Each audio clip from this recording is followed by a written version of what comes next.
Kung isa, talatang 17 hanggang sa talata pong 27. Ano po? Santiago 1:17 hanggang 27. Sabi po, ang lahat ng mabuti at ganap na kaloob ay buhat sa Diyos.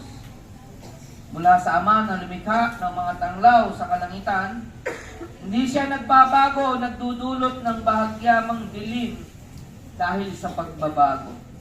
Niloob niyang tayo'y maging anak niya sa magitan ng salita ng katotohanan upang tayo'y maging pangunahin higit kaysa lahat ng kanyang mga nilalang. Mga kapatid kong minamahal, unawain ninyo ito. Maging alisto kayo sa pakikinig. Maingat sa pagsalita at hindi agad nagagalit. Dahil ang galit ng tao ay hindi nakakatulong upang magawa kung ano ang ayon sa kalooban ng Diyos. Kaya talikuran na ninyo ang inyong maruruming gawa at alisin ang masasamang asal. Magpakumbabang tanggapin ninyo ang salitang itinanim sa inyong puso. Ito ay may kakayahang magligtas sa inyo. Mamuhay kayo ayon sa salita ng Diyos. Kung ito'y pinakikinggan lamang ninyo, ngunit hindi isinasagawa, dinadaya ninyo ang inyong sarili. Sapagkat ang nakikinig ng salita, ngunit hindi sumusunod dito, ay katulad ng isang taong tumingin sa salamin, at pagkatapos makita ang sarili, ay umalis at kinalalimutan ang kanyang anyo. Ang taong nagsasaliksik at nagpapatuloy sa pagsunod sa kautusan, ganap na nagpapalaya sa tao ang pagpapalain ng Diyos sa lahat ng kanyang gawain. Siya ang taong gumagawa at hindi siya katulad ng nakikinig lamang at pagkatapos ay nakakalimot. Kung inaakala ni naman na siya ay reliyoso, ngunit hindi naman siya marunong magpigil ng dila, dinadaya niya lamang ang kanyang sarili. Walang kabuluhan ang kanyang pagiging relihiyoso. Ang relihiyon na dalisay at walang dungis sa harapan ng ating Diyos at Ama ay ito: pagtulong sa mga ulila at sa mga byuda sa kanilang kahirapan, at pag-iingat sa sarili upang huwag mahawa sa kasamaan ng mundong ito. Pinagpala po tayo ng Panginoon sa pagkabasa at pagkarinig ng kanyang banal na salita. Tayo po byuda. Wala naman. Byuda sa buhay. Yung wala nang asawa, bagamat kinasal, pero hiwalay na po. Yung pong BM. Yeah. Meron po. Totoo po yan. Alam po nyo, napakahirap na sinasaling may asawa, pero wala naman sa piling mo ng ibang bahay. Dito po. Napakahirap po yan. Kaya kayo po na wala pang asawa o may boyfriend, tanong niyo ang Diyos, ito ba yung lalaking regalo ng Diyos eh? Amen po ba? Yeah. Kasi sabi natin, pagka mabuti, galing yan sa Diyos. Pagka masama, hindi yan galing sa Diyos. Ano po? Yeah. So ito rin po ay isang sandali o reflection sa ating sarili.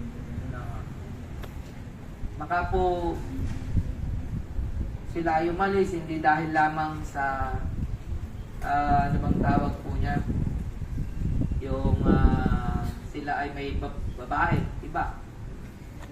Minsan mag-reflect din po tayo sa ating sarili. Baka siya umalis, meron din tayong naging baka mamaya meron din tayong nagawa ro. Minsan ganyan po yan. Double, two-way traffic po kasi yan. Hindi siya basta-basta magagalit lang na walang dahilan. Hindi basta-basta magkakaroon siya. Kasi po, pagka kami nagkakasal, sabi ko, meron pong tatlo ba? 5 ring. Di ba? May 5 ring. Hindi po naniniwala may 5 ring pagka kayo ikinasal. Yung una, engagement ring.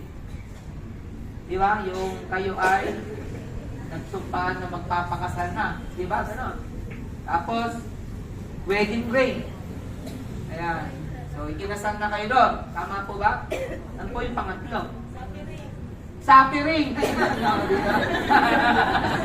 Alam niya ate, di ba? Totoo po yan. Ilang gagawin ninyo eh. Di po ba? Yung kayo ay magsakripisyo na mawalay pansamantala sa inyong minamahal na asawa, mga anak, pamilya, magulang, kapatid. Aba, sapi ring po yan. Pero pagka napagtagumpayan yan, ano po?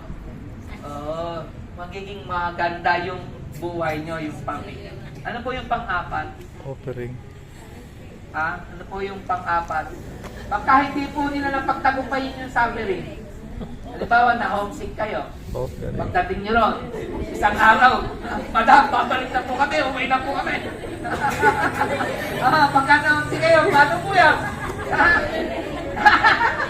Hindi riring daw po.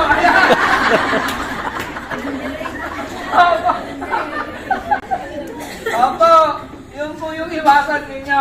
Pagka kayo na homesick yun talaga, yung pong pamangkin ko. Actually po, DSWD po yung kanyang, yun ang nagpapunta po doon sa Malaysia po yung pinuntahan niya.